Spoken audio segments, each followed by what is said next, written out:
कश्मीर से कन्याकुमारी की मसाफत तकरीबन 3600 किलोमीटर है। आमतौर पर आदमी ये सफ़र ट्रेन से करता है। कुछ ही ऐसे दीवाने होते हैं जो साइकिल से इतना तवील सफ़र करते हैं। इन्हीं में से एक मन्नान हसन वानी हैं, जिन्होंने साइकिल से 3600 किलोमीटर की मसाफत तय करने का फैसला किया। जम्मू कश्मीर के ज़िला बारामुल्ला से ताल्लुक़ रखने वाले 23 साला नौजवान मन्नान हसन वानी कश्मीर से बजरिए साइकिल कन्याकुमारी के लिए निकले हैं।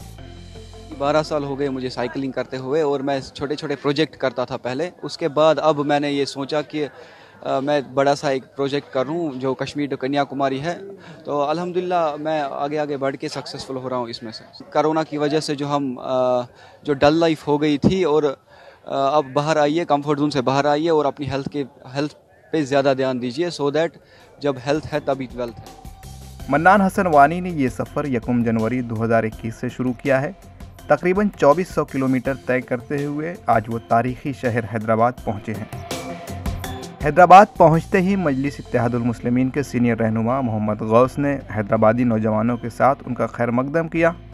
इस दौरान मोहम्मद आमिर अली खान और असलम बिन गालिब ने मन्नान के लिए नए ख्वाहिशात का इजहार किया। सर, मैं एक्चुअली सोपोर में रहता हूँ और मैंने ये सफ़र स्टार्ट किया 1 जनवरी से, सो दैट कि ये मैं अपनी एबिलिटीज़ चेक करूं कि मैं कितना चल सकता हूं पर डे। और अपना जो एम था, मेरा ड्रीम राइड थी मेरी कि मैं कश्मीर टू कन्याकुमारी करूं।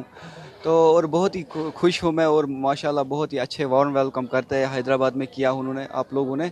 तो मैं बहुत खुश रहा क्योंकि बहुत ही ज़बरदस्त एक्सपीरियंस रहा है मुझे। ये 2400 किलोमीटर्स कंप्लीट किए मैंने। एक्चुअली सर, ये मेरा सेल्फ स्पॉन्सर और मेरा समीर भैया है हमारे, तो उन्होंने और मैंने मिलके ये इसके सारे एक्सपेंसेस जो है सॉर्ट आउट कर दिए। तो इसमें कोई सपोर्ट नहीं है, कोई गवर्नमेंट का सपोर्ट नहीं है, बस हम इंडिविजुअली जा रहे हैं और अपना स्पॉन्सर खुद कर रहे हैं। आपको बता दें कि मन्नान तकरीबन 12 वर्षों से साइकिलिंग कर रहे हैं। उन्होंने रियासती व कौमी सतह पर कई एजाज़ भी हासिल किए हैं। अब उनकी ख्वाहिश है कि कश्मीर से कन्याकुमारी तक सफ़र मुकम्मल करके एक नया रिकॉर्ड कायम करें। ईटीवी भारत के लिए हैदराबाद से रहमान खान की रिपोर्ट।